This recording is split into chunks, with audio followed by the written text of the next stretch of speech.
Face master கம்மி ஆரத்தி பார்க்க போகிறோம்னா 2026 நோக்கி பார்த்தீங்கன்னா எடப்பாடி நகரவே இல்லை.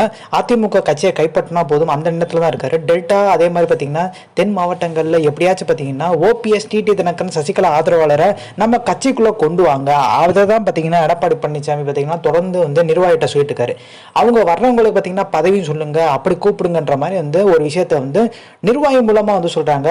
ஏன் அந்த நிர்வாகிகள் என்ன பண்ணுவாங்க, நம்மளுக்கு பதவி கொடுக்காம அடுத்த அணிலேருந்து வர்றவங்களுக்கு பார்த்தீங்கன்னா பதவி கொடுக்குறேன்னு சொல்கிறாரு. இதுக்கு நம்ம எதுக்கு இந்த கட்சியில் இருக்கணுன்ற மாதிரி அடுத்த ஒரு கொஸ்டின் வருது. So OPS TT Dhinakaran delta அதே மாதிரி சசிகலா இவங்க அணியில் இப்போ இருக்கவங்க பணம் கொடுத்தாலும் வர்ற மாதிரி இல்லை. ஏன்னா அவங்க புரிஞ்சுக்கிட்டாங்க இன்னும் கொஞ்ச நாளில் பார்த்தீங்கன்னா எடப்பாடி பழனிசாமிக்கு நெருக்கடி உண்டாகும். இந்த கொங்கு மண்டலத்தில் எவ்வளோ நாள் செல்வாக்காக இருக்க முடியும்? பாஜகவும் உள்ள வந்துட்டாங்க. இப்போ தென் மாவட்டங்களையும் டெல்டா பகுதியும் பார்த்தீங்கன்னா தனித்து 2026 பார்த்தீங்கன்னா ஒருவேளை ஒன்றிணையாத அதிமுக ஓபிஎஸ் டிடி தினகரன் சைட்லேருந்து போட்டிட்டா ஜெயிக்கிறதுக்கான வாய்ப்பு இருக்கு.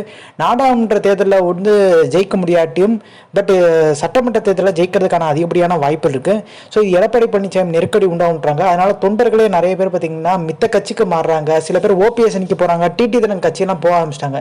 இதுக்கு முக்கியமான காரணம் சொந்தமாக பார்த்தீங்கன்னா ஜெயிக்கிறதுக்கான வேலையை பார்க்காம எப்படியாச்சும் ஓபிஎஸ் இருந்து ஆட்களை தூக்கணும், டிடி தினகரன் ஆட்களை தூக்கணும், இந்த ஒரு எண்ணத்துல தான் இருக்குது. சசிகலா ஓபிஎஸ் சுற்றுப்பயணம் மேற்கொள்ள போறாங்க.